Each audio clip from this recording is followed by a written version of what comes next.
Mengapa orang-orang Wahabi ini mengharamkan maulidan? Karena keluarga Ibnu Saud paling takut dengan kerumunan masyarakatnya sendiri, karena mereka takut rakyatnya sendiri memberontak kepada keluarga Ibnu Saud. Ini tolong diperhatikan. Nih, seperti perkumpulan-perkumpulan jamiah seperti ini paling ditakuti oleh keluarga Ibnu Saud. Lalu mengapa orang Wahabi juga anti terhadap dzurriyyah kenabian? Mengapa kemudian orang Wahabi anti terhadap habaib?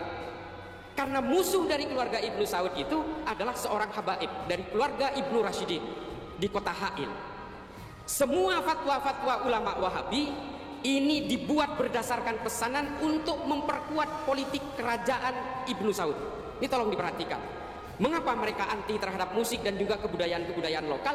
Karena mereka memang takut sekali terhadap perkumpulan-perkumpulan masyarakat, perkumpulan-perkumpulan komunitas yang dicurigai akan melakukan pemberontakan terhadap kerajaan. Assalamualaikum warahmatullahi wabarakatuh. Alhamdulillah wassalatu wassalamu ala rasulillah. Allahumma sholli ala Muhammad wa ala ali Muhammad. Teman-teman yang dirahmati Allah subhanahu wa ta'ala, dukung channel ini dengan like, share, dan subscribe agar dapat menerima notifikasi setiap kali ada video terbaru yang kami upload. Untuk yang sudah subscribe, kami ucapkan jazakumullahu khairan katsiran. Teman-teman yang dirahmati Allah subhanahu wa ta'ala, kalau kita lihat dalam diri Islah Bahrawi tercium bau anti-Arab dalam pernyataannya bahwa orang Wahabi mengharamkan maulidan dan menolak musik serta kebudayaan lokal. Karena keluarga Ibnu Saud khawatir terhadap kerumunan masyarakat dan kelompok-kelompok yang bisa menantang kekuasaan mereka. Mereka juga anti terhadap habaib karena dianggap sebagai musuh politik, terutama habaib dari keluarga Ibnu Rasyidin di kota lain. Fatwa-fatwa ulama Wahabi seringkali dibuat untuk memperkuat politik kerajaan Ibnu Saud sebagai upaya untuk mengendalikan dan menekan potensi pemberontakan. Teman-teman yang dirahmati Allah subhanahu wa ta'ala, itu pernyataan Islah Bahrawi yang menghembuskan isu Wahabi di setiap ceramahnya yang menggiring orang untuk anti-Arab.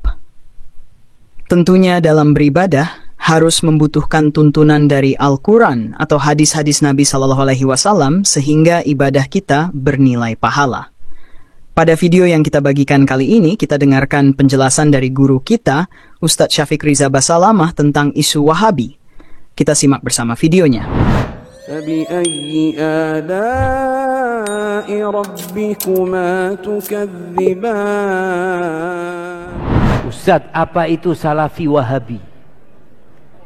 Apa benar cap Wahabi itu fitnah yang asalnya dari kaum Syiah? Dan apakah Syiah itu asalnya dari kaum Majusi, Persia, yang takluk dari kaum Muslimin di abad 14 Hijriah yang ingin menyerang Islam dari dalam? Ini tugasnya Ketua MUI menjelaskan itu. Barakallahu fikum. Ahibati fillah. Ketika Nabi SAW hendak meninggal dunia, beliau pernah memberikan wasiat alaihi salatu wassalam yang membuat para sahabatnya meneteskan air mata dan hati mereka bergetar. Hadis Al-Irbad bin Sariyah. Lalu mereka mengatakan, ya Rasulullah, ka'annaha mau'izatu muwaddi' fa'usina. Ya Rasulullah, wasiatmu ini, nasihatmu ini, wejanganmu ini seperti orang yang hendak berpisah. Tolong beri wasiat kepada kami. Apa wasiat Nabi SAW? Beliau mengatakan, alaihi salatu wassalam, usikum bitaqwallah wassam'i watta'ati wa in ta'ammara alaikum abdun habashi. Hendaklah kalian bertakwa kepada Allah. Udah jelas, perintah Allah laksanakan, larangannya jauhin. Itu wasiat yang pertama. Yang kedua, taat dan patuh kepada pemimpin kalian. Walaupun pemimpinnya itu budak hitam dari Habasyah. Lalu beliau mengatakan, fa innahu man ya'ish minkum ba'di fasayara ikhtilafan katsiran.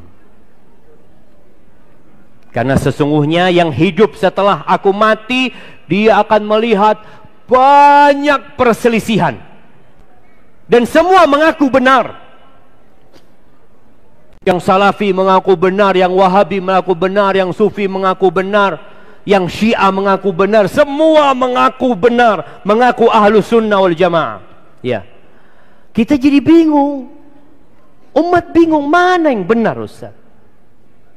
Nabi udah kasih tahu ya, alaihi salatu wassalam, kita akan melihat banyak perselisihan dan kita merasakan banyaknya ustadz-ustadz yang berselisih.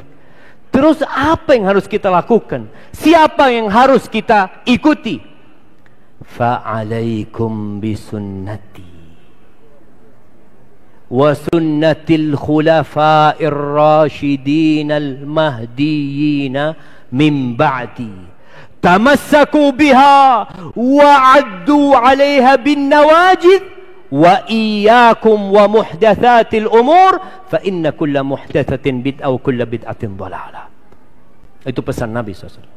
Ketika terjadi perselisihan, ketika kita bingung dengan ucapan-ucapan, gelar-gelar yang diberikan, kita jadi bingung, cari sunnahku, kata Nabi. Cari sunnahku, pegang sunnahku dan sunnahnya Khulafa' Rasyidin. Cari sunnahnya Abu Bakar, Umar, Utsman, Ali. Bagaimana mereka menjalankan Islam dalam kehidupan mereka? Udahlah, kita nggak perlu Islam yang neko-neko. Kalau ditanya, kamu ini Islamnya kok kayaknya radikal. Radikal gimana? Jenggot mulai panjang. Lihat kebanjiran. Ini Islam radikal nih. Kebanjiran, terus sering ke masjid. Hibatifillah. Kita Islamnya tolong yang biasa-biasa aja. Terus gimana? Seperti yang dilakukan Nabi tadi SAW bersama para sahabatnya.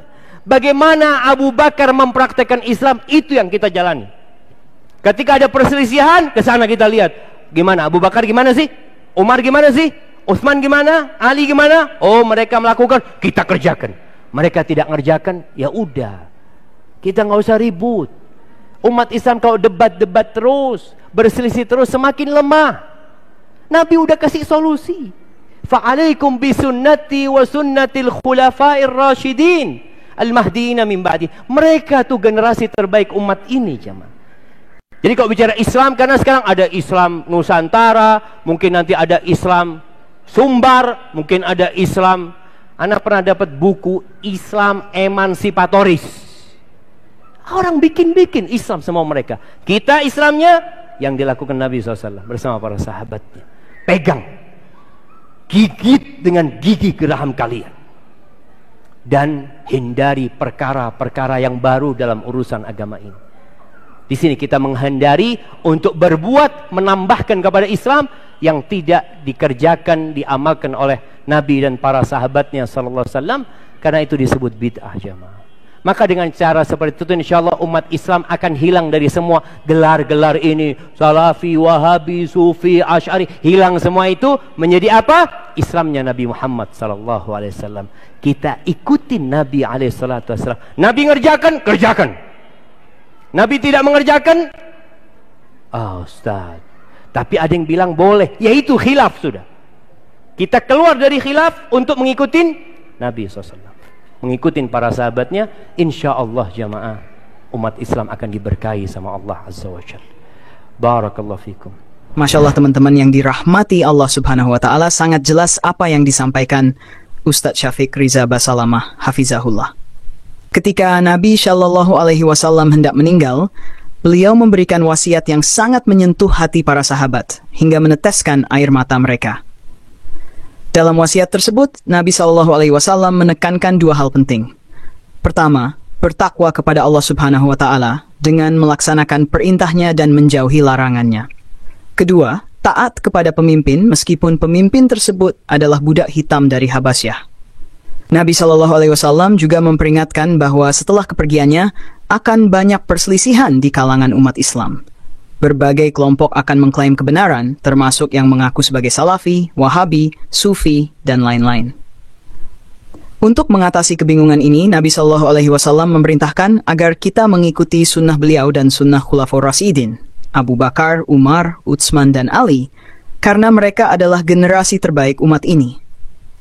Dalam menghadapi perselisihan dan berbagai klaim, kita harus merujuk pada cara-cara yang dipraktikkan oleh Nabi Shallallahu Alaihi Wasallam dan para sahabatnya. Hindarilah penambahan atau perubahan dalam agama yang tidak diajarkan oleh Nabi Shallallahu Alaihi Wasallam dan sahabat, karena itu disebut bidah. Dengan mengikuti sunnah Nabi Shallallahu Alaihi Wasallam dan para sahabat, kita akan terhindar dari kebingungan dan perpecahan, serta mendapatkan berkah dari Allah Subhanahu wa Ta'ala. Demikian video yang kita bagikan kali ini, semoga dapat memberikan pencerahan bagi kita semua. Wassalamualaikum warahmatullahi wabarakatuh.